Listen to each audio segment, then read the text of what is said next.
ಅದೇ ನ್ಯೂಸ್ಗೆ ಸ್ವಾಗತ. ನಾನು ಸತೀಶ್ ಪವಾರ್. ನಾವಿವತ್ತು ಚನ್ನಗಿರಿ ಪಟ್ಟಣದ ಒಂದು ಬೈಪಾಸ್ ರಸ್ತೆಯ ಕಾಮಗಾರಿ ಬಳಿ ಬಂದಿದ್ದೇವೆ. ಬೈಪಾಸ್ ರಸ್ತೆಯ ಕಾಮಗಾರಿ ಒಂದು ಚಿತ್ರದುರ್ಗ ಮತ್ತು ಒಂದು ಮಂಗಳೂರು ಸೊಲ್ಲಾಪುರ ಒಂದು ಹೈವೇ ರಸ್ತೆ ಆಗಿದೆ, ರಾಷ್ಟ್ರೀಯ ಹೆದ್ದಾರಿ. ಈ ರಸ್ತೆಯಲ್ಲಿ ಒಂದು ಕಾಮಗಾರಿ ಸಹ ನಡೀತಾ ಇದೆ. ಬೈಪಾಸ್ ರಸ್ತೆಯ ಕಾಮಗಾರಿ ಸಾಕಷ್ಟು ವರ್ಷಗಳಿಂದ ಈ ಕಾಮಗಾರಿ ನಡೆದಿದ್ದು ಈಗ ಅಂತಿಮ ಒಂದು ಘಟ್ಟಕ್ಕೆ ಬಂದು ತಲುಪಿದೆ. ಹಾಗೆಯೇ ಇಲ್ಲಿ ಚನ್ನಗಿರಿ ಪಟ್ಟಣದಿಂದ ಇಲ್ಲಿ ಹೊಲಗಳಿಗೆ ಹೋಗುವಂಥ ರಸ್ತೆ ಇರ್ಬೋದು, ಹಾಗೆಯೇ ಸ್ಮಶಾನಕ್ಕೆ ಹೋಗುವಂಥ ರಸ್ತೆ ಇರ್ಬೋದು, ಹಾಗೆಯೇ ಪುರಸಭೆಯ ಒಂದು ಘನತ್ಯಾಜ್ಯ ವಿಲೇವಾರಿ ಘಟಕಕ್ಕೆ ಹೋಗುವಂಥ ರಸ್ತೆ ಇರ್ಬೋದು. ಈ ಎಲ್ಲ ರಸ್ತೆಗಳು ಇದೇ ರಸ್ತೆ ಮೂಲಕ ಹಾದುಹೋಗಬೇಕಾಗಿದೆ. ಆದರೆ ಬೈಪಾಸ್ ರಸ್ತೆಯನ್ನು ಮಾಡುವಂತಹ ಸಂದರ್ಭದಲ್ಲಿ ಇವರು ಯಾವುದೇ ಎಸ್ಟಿಮೇಟಲ್ಲಿ ಈ ರಸ್ತೆ ಹಾದು ಹೋಗುವಂತಹ ಒಂದು ವ್ಯವಸ್ಥೆಯನ್ನು ಯಾವುದೇ ರೀತಿ ಮಾಡಿಲ್ಲ. ಇದರಿಂದ ಈ ಭಾಗದ ಜನರು ಈ ಒಂದು ಪ್ರತಿಭಟನೆಯನ್ನು ಹಮ್ಮಿಕೊಂಡಿದ್ದಾರೆ. ಈ ಹೋಗುವಂಥ ರಸ್ತೆಯನ್ನು ಸರಿಯಾದ ರೀತಿಯಲ್ಲಿ ನೀವು ಮಾಡಿಬಿಟ್ಟು ಮುಂದಿನ ಕಾಮಗಾರಿಯನ್ನು ಪೂರ್ಣಗೊಳಿಸಿ ಅಂತೇಳಿ ಈ ಕಾಮಗಾರಿಯನ್ನು ವೀಕ್ಷಣೆ ಮಾಡಲಿಕ್ಕೆ ರಾಷ್ಟ್ರೀಯ ಹೆದ್ದಾರಿಯ ಒಂದು ಇಂಜಿನಿಯರ್ ಸಹ ಬರ್ತಿದ್ದಾರೆ ಅಂತ ಕೇಳ್ಪಟ್ಟಿದ್ದೀವಿ. ಕಳೆದ 2-3 ದಿನಗಳಿಂದ ಈ ಭಾಗದ ರೈತರು ಈ ಒಂದು ಸಮಸ್ಯೆಯನ್ನು ಎದುರಿಸ್ತಾ ಇದ್ದು ಈ ಪ್ರತಿಭಟನೆಯನ್ನು ಸಹ ನಿರಂತರವಾಗಿ ಮಾಡ್ತಾ ಇದ್ದಾರೆ.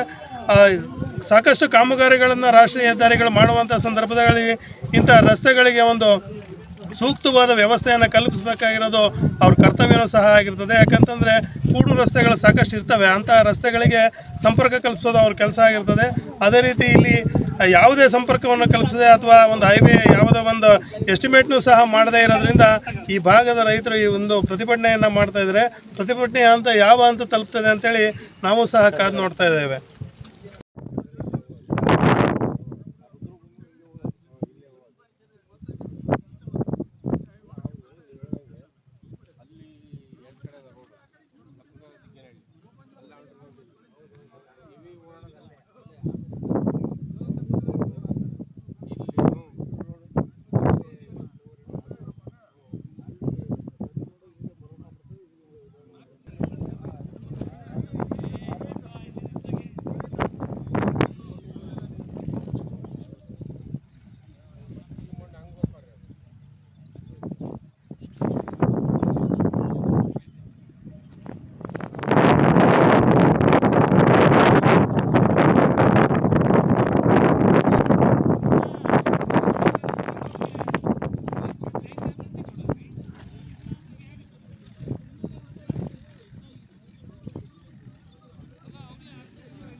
ಸರ್ ಏನು ಸಮಸ್ಯೆ ಸರ್ ಇಲ್ಲಿ?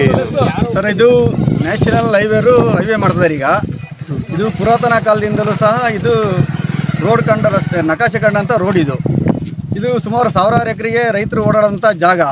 ಮೇಲಾಗಿ ಚನ್ನಗಿರಿ ಪಟ್ಟಣದ ಪುರಸಭೆಯ ಕಸ ವಿಲೇವಾರಿ ಮಾಡ್ತಿರೋಂಥದ್ದು ಪ್ಲಾಂಟ್ ಇದೆ.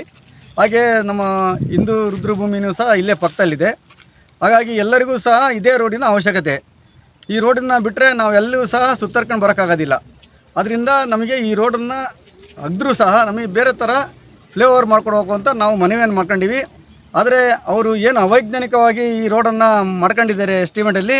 ಇದ್ರ ಈ ರೋಡಲ್ಲಿ ಎಸ್ಟಿಮೇಟೇ ಇಲ್ಲ, ರೋಡ್ ಇಲ್ಲ ಅಂತ ಹೇಳ್ತಿದ್ದಾರೆ. ಮತ್ತು ಈ ರೋಡ್ ಇಲ್ಲ ಅಂತ ಹೇಳಿದ್ರೆ ಮತ್ತು ರೈತರು ಎಲ್ಲ ಓಡಾಡಬೇಕು, ಏನು ಹೆಲಿಕಾಪ್ಟರ್ ಮೇಲೆ ಓಡಾಡೋಕ್ಕಾಗ್ತದಾ ಇದನ್ನು? ಹಾಗಾಗಿ ನಮಗೆ ರೈತರಿಗೆ ಭಾರಿ ಸಮಸ್ಯೆ ಆಗಿದೆ. ಈಗ ರೋಡ್ ಕಟ್ ಮಾಡಿದ್ರು ಅಂದರೆ ಜೋಳ ಅಲ್ಲೇ ನಾವು ಮನೆಗೆ, ರೈತರು ಮನೆಗೆ ಇದನ್ನು ಕಟಾವು ಮಾಡೋಕ್ಕೂ ಸಹ ಇಲ್ಲಿ ಬರೋಕ್ಕಾಗಲ್ಲ, ಅಂಥ ಪರಿಸ್ಥಿತಿಯಲ್ಲಿ ನಾವು ಇದ್ದೇವೆ. ದಯಮಾಡಿ ಅದಕ್ಕೆ ನಾವು ಏನು ಮಾಡ್ತಾಯಿದ್ವಿ ಅಂದರೆ ಎಲ್ಲ ರೈತರು ಸಹ ಮತ್ತು ಮುನ್ಸಿಪಲ್ ಪುರಸಭೆಯ ವಿಲೇವಾರಿ ಘಟಕ ಇರೋದ್ರಿಂದ ಸಹ ಎಲ್ಲ ಚನ್ನಗಿರಿ ನಾಗರಿಕರು ಸಹ ಇದನ್ನು ಅವೈಜ್ಞಾನಿಕವಾಗಿ ಮಾಡ್ತಿರೋಂಥ ಇದು ಕೆಲಸ ದಯವಿಟ್ಟು ನಿಲ್ಲಿಸ್ಬೇಕು. ನೀವೇನಾದರೂ ಮಾಡಿದ್ದೇ ಆದರೆ ನಮಗೆ ಬೇರೆ ಪರಿಹಾರ ವ್ಯವಸ್ಥೆಯ ಒಂದು ಮಾರ್ಗವನ್ನು, ರೋಡನ್ನು ಮಾಡಿಕೊಡ್ಬೇಕು ಅಂತ ನಾವು ಮನವಿ ಮಾಡೋಕ್ಕೆ ನಾವಿಲ್ಲಿ ಬಂದಿದ್ದೇವೆ. ಈಗ MLAರು ಸಹ ಬರ್ತಾರೆ, ಇದಕ್ಕೆ ಸಂಬಂಧಪಟ್ಟಂಥ ಡಬಲಿ ಅವರು ಬರ್ತಾರೆ, ನಮ್ಮ ಪುರಸಭೆಯ ಮುಖ್ಯಾಧಿಕಾರಿಗಳು ಸಹ ಬರ್ತಾರೆ. ಇದ್ರ ಬಗ್ಗೆ ಇವತ್ತು ಅಂತಿಮ ತೀರ್ಮಾನ ಆಗ್ತೈತೆ ಇವತ್ತು. ಸರ್, ಇದನ್ನೆಲ್ಲ ರೋಡ್ ಮಾಡೋ ಮುಂದೆ ಎಸ್ಟಿಮೇಟ್ ಮಾಡೋದ್ರಲ್ಲ, ಅವಾಗ ನಿಮ್ಮ ಗಮನಕ್ಕೆ ಬಂದಿದ್ದಿಲ್ವಾ? ಸಾರ್ವಜನಿಕರಿಗೆ ಈ ಹೈವೇನವರು ಏನು ಸಹ ಮಾಹಿತಿಯನ್ನು ಬಿಡ್ಕೊಡಲ್ಲ. ಹಾಗಾಗಿ ಸಾರ್ವಜನಿಕರಿಗೆ ಯಾವ ವಿಚಾರವೂ ಸಹ ಗೊತ್ತಾಗೋದಿಲ್ಲ. ನಾವೇನು ಇನ್ನು ಮಾಡ್ತಾರೆ ಬಿಡು ಇನ್ನೇನು, ಯಾಕೆಂದರೆ ನ್ಯಾಷನಲ್ ಹೈವೇರಿಗೆ ಈ ರೋಡ್ ಕಣ್ಣಿ ಕಾಣಲ್ವಾ? ಇದು 20 ಅಡಿ ಅಗಲ ಇರೋಂಥ ರೋಡು, ಸೀದಾ ಮಲ್ಲಿಗೆರಿ ಹೋಗೋಂಥ ಟಚ್ ಇರೋಂಥ ರೋಡು, ಕಸ ವಿಲೇವಾರಿಗೆ ಹೋಗೋಂಥ ರೋಡು, ರುದ್ರಭೂಮಿಗೆ ಹೋಗೋಂಥ ರೋಡು, ಅಷ್ಟು ಸಹ ಅವನಿಗೆ ಪರಿಜ್ಞಾನ ಇಲ್ಲ. ಅವನು ಇಂಜಿನಿಯರ್ ಎಸ್ಟಿಮೇಟ್ ಮಾಡಿದವನಿಗೆ ಅದರಲ್ಲೂ ಸಹ ನಮ್ಮ ಭೂಮಾಪಲ್ಲಿ ಈ ರೋಡು ನಕಾಶೆ ಕಂಡ ರೋಡ್ ಇದೆ. ಹಾಗಾಗಿ ಈ ರೋಡನ್ನು ನಾವು ಕಟ್ ಮಾಡೋಕ್ಕೆ ಬಿಡೋದಿಲ್ಲ. ದಯವಿಟ್ಟು ನಮಗೆ ಯಾವುದೇ ಪರಿಹಾರ ವ್ಯವಸ್ಥೆ ಮಾಡಿಕೊಟ್ಟಾದ್ಮೇಲೆ ನಾವು ಈ ರೋಡನ್ನು ಅಗಿಯಕ್ಕೆ ನಾವು ಬಿಡೋದು. ಪುರಸಭೆ ಘನತ್ಯಾಜ್ಯ ವಿಲೇವಾರಿ ಘಟಕದವರು ಏನೋ ಅಬ್ಜೆಕ್ಷನ್ ಮಾಡಿಲ್ವ? ಪುರಸಭೆಯವರು ಸಹ ನಿನ್ನೆ AWA ಕಂಡಿದ್ದಾರೆ. ಅವರು ಸಹ ಇವತ್ತೆಲ್ಲ ಪುರಸಭೆ ವತಿಯಿಂದ ಎಲ್ಲರೂ ಕೌನ್ಸಿಲರ್ಗಳೆಲ್ಲರೂ ಸಹ ಬರ್ತಿದ್ದಾರೆ, ಅಧ್ಯಕ್ಷರು ಬರ್ತಿದ್ದಾರೆ. ಇದ್ರ ಬಗ್ಗೆ AWA ಬರ್ತಾರೆ, ಅದಕ್ಕೆ ಸಂಬಂಧಪಟ್ಟಂಥ ಅಧಿಕಾರಿಗಳು ಸಹ ಈಗ ಬರ್ತಾ ಇದ್ದಾರೆ. ಅವರು ಏನು ಈ ವಿಚಾರ ತಿಳಿಸ್ತಾರೆ ಅನ್ನೋದು ಮುಂದೆ ಗೊತ್ತಾಗುತ್ತೆ. ಮುಂದೆ ಯಾವ ರೀತಿ ಸರ್? ಅಕಸ್ಮಾತ್ ರಸ್ತೆ ಬಿಡಲಿಲ್ಲ ಅಂದರೆ ಏನೋ ಹೋರಾಟ ಜಾಸ್ತಿ ಏನು? ನಾವು ಇಲ್ಲಿ ಇದು ರಸ್ತೆ ಬಿಡಲೇಬೇಕು. ರಸ್ತೆ ಬಿಟ್ಟಿಲ್ಲ ಅಂದರೆ ಉಗ್ರ ಹೋರಾಟ ಮಾಡೋಕ್ಕೆ ತಯಾರಿದ್ದೀವಿ. ನಾವು ಮಣ್ಣನ್ನು ಅಗಿಯಕ್ಕೆ ಕೊಡೋದೇ ಇಲ್ಲ. ಫಸ್ಟ್ ಆಫ್ ಆಲ್ ಈ ಭಾಗದಲ್ಲಿ ಮಣ್ಣು ಅಗಿಯಕ್ಕೆ ಕೊಡಲ್ಲ ಫಸ್ಟ್ ಆಫ್ ಆಲ್. ಏನಪ್ಪ ಅಂತ ಹೇಳಿದ್ರೆ, ನಮ್ಮ ಚಿತ್ರದುರ್ಗ ಶಿವಮೊಗ್ಗ ರಸ್ತೆ ಬೈಪಾಸ್ ರಸ್ತೆ ನಡೀತಾ ಇದೆ ಚನ್ನಗಿರಿ ಹೊರವಲಯದಿಂದ. ಈ ಹೊರವಲಯದಿಂದ ರಸ್ತೆ ಈ ಕಾಮಗಾರಿ ನಡೀತಾ ಇದ್ದು, ಈ ಕಾಮಗಾರಿಯಲ್ಲಿ ಏನು ನಮ್ಮ ಪುರಸಭೆ ಘನತ್ಯಾಜ್ಯ ಇಲಾಖೆಗೆ ಹೋಗತಕ್ಕಂಥ ರಸ್ತೆ ಮತ್ತು ರುದ್ರಭೂಮಿಗೆ ಹೋಗತಕ್ಕಂಥ ರಸ್ತೆ ಹಾಗೂ ಈ ಸಾರ್ವಜನಿಕರು ರೈತ ಬಾಂಧವರಿಗೆ ಸಾವಿರಾರು ಎಕರೆ ಜಮೀನು ಹೋಗುವಂಥ ರಸ್ತೆ ಇದೆ. ಆ ರಸ್ತೆನ ಇವರು ಅಂಡರ್ಗ್ರೌಂಡ್ ಮಾಡ್ತಾಯಿದ್ದಾರೆ. ನಮಗೇನು ಅವ್ರು ಮಾಡಲಿಕ್ಕೆ ನಮಗೇನು ಸಮಸ್ಯೆ ಇಲ್ಲ. ಈ ಜನಗಳಿಗೆ ಹೋಗೋಕ್ಕೆ ಪುರಸಭೆಗೆ ಘನತ್ಯಾಜ್ಯಕ್ಕೆ ಹೋಗೋಕ್ಕೆ ರಸ್ತೆ ಬೇಕು ಮತ್ತು ರುದ್ರಭೂಮಿ ಹೋಗೋಕ್ಕೆ ರಸ್ತೆ ಬೇಕು ಹಾಗೂ ನಮ್ಮ ರೈತ ಬಾಂಧವರಿಗೆ ಹೋಗಲಿಕ್ಕೆ ಎಲ್ಲ ಥರದ ರಸ್ತೆಗಳು ಬೇಕು. ಈ ರಸ್ತೆ ಕಾಮಗಾರಿಯನ್ನು ನಮಗೆ ಅವರು ಬ್ರಿಡ್ಜನ್ನು ಮಾಡ್ಕೊಂಡು ಮಾಡಬೇಕು. ಇವರೀಗ ರಸ್ತೆ ಮಾಡಬೇಕಾದ್ರೆ ಬ್ರಿಡ್ಜ್ ಇಲ್ಲ, ಇದಕ್ಕೆ ಎಸ್ಟಿಮೇಟಲ್ಲಿ ಇಲ್ಲ ಅಂತ ಹೇಳ್ತಾರೆ. ಈ ಎಸ್ಟಿಮೇಟಲ್ಲಿ ಇಲ್ಲ ಅಂದರೆ ಮತ್ತು ಇವನು ಇಂಜಿನಿಯರ್ ಯಾತಕ್ಕೆ ಮಾಡ್ಬೇಕು ಈ ಕೆಲಸನ? ಎಸ್ಟಿಮೇಟಲ್ಲಿ ಬ್ರಿಡ್ಜನ್ನು ಮಾಡ್ಕೋಬೇಕು. ಅವನು ಆ ಬ್ರಿಡ್ಜ್ ಮಾಡ್ಕೋಬೇಕು. ಇಲ್ಲ ನಮಗೆ ಮಾಮೂಲು ರಸ್ತೆ ಏನಿಲ್ಲ ಅದೇ ರಸ್ತೆ ಬಿಟ್ಕೊಡ್ಲಿ ಅವರು. ಇಲ್ಲ ಅಂತಂದರೆ ಬ್ರಿಡ್ಜ್ ಮಾಡಿಕೊಡ್ಲಿ. ಇವನು ಎಲ್ಲಿಗೋ ಮಣ್ಣು ಬೇಕಾದ ಇವನು ತೊಗೊಂಡು ಹೋಗ್ಲಿಕ್ಕೆ, ಇಲ್ಲೇ ಮಣ್ಣನ್ನು ಅವ್ನು ಬೇರೆ ಕೆಲಸಕ್ಕೆ ತೊಗೊಂಡು ಹೋಗ್ಲಿಕ್ಕೋಸ್ಕರ ಇಲ್ಲಿ ಬ್ರಿಡ್ಜನ್ನು ತೆಗಿಯೋಕ್ಕೆ ಒಂದು ವ್ಯವಸ್ಥೆ ಮಾಡಿದ್ದಾರೆ. ರೈತರಿಗೆ ಹೋಗೋಂಥ ರಸ್ತೆನ ಎಲ್ಲ ಮಣ್ಣು ತೆಗೆದುಬಿಟ್ಟು ರಸ್ತೆ ಇಲ್ದಂಗೆ ಮಾಡ್ತಾಯಿದ್ದಾರೆ. ಹಾಗಾಗಿ ಇದು ಯಾವುದೇ ಕಾರಣಕ್ಕೂ ನಾವು ಇಲ್ಲಿ ರೈತರು ಇರ್ಬೋದು, ಮುನ್ಸಿಪಾಲ್ಟಿ ಘನತ್ಯಾಜ್ಯಕ್ಕೆ ಹೋಗ್ತಾ ಇರ್ಬೋದು, ರುದ್ರಭೂಮಿ ಹೋಗ್ತಾ ರಸ್ತೆ ಇರ್ಬೋದು, ಈ ರಸ್ತೆಯನ್ನು ನಮಗೆ ಒಂದು ವ್ಯವಸ್ಥೆ ಮಾಡಿಕೊಟ್ಟು ಅವರು ಬೈಪಾಸ್ ರಸ್ತೆಯನ್ನು ಮಾಡ್ಕೋಬೇಕು ಅವರು. ಹಾಗಾಗಿ ನಮ್ಮ ಇಡೀ ಏನು ನಮ್ಮ ಚನ್ನಗಿರಿ ಪಟ್ಟಣದ ಸಾರ್ವಜನಿಕರವಾಗಿ ನಾನು ಈ ಸಂದರ್ಭದಲ್ಲಿ ಕೇಳ್ಕೊಳ್ಳೋಕೆ ಇಷ್ಟಪಡ್ತೇನೆ. ಹಾಗೂ ಇಂಜಿನಿಯರ್ಗಳಿಗೆ ನಾವು ಹೇಳೋಕ್ಕೆ ಇಷ್ಟಪಡೋದು, ಈ ರಸ್ತೆ ಕಾಮಗಾರಿಯನ್ನು ಸರಿಯಾದ ರೀತಿಯಲ್ಲಿ ವ್ಯವಸ್ಥೆ ರೀತಿಯಲ್ಲಿ ಮಾಡಬೇಕು. ಯಾವುದೇ ರೀತಿಯಲ್ಲಿ ಸ್ವಲ್ಪ ರಸ್ತೆಯಲ್ಲಿ ತೊಂದರೆ ಆದರೆ ನಾವು ಯಾವುದೇ ಕಾರಣಕ್ಕೂ ಈ ರಸ್ತೆ ಮುಂದಕ್ಕೆ ಈ ಕೆಲಸ ಮಾಡಲಿಕ್ಕೆ ಬಿಡೋದಿಲ್ಲ. ಇದು ಕರೆಕ್ಟಾಗಿ ಸರಿಯಾದ ವ್ಯವಸ್ಥಿತ ರಸ್ತೆ ಮಾಡಿಕೊಡೋವರೆಗೂ ನಾವು ಹೋರಾಟವನ್ನು ಮುಂದುವರಿಸ್ತೇವೆ.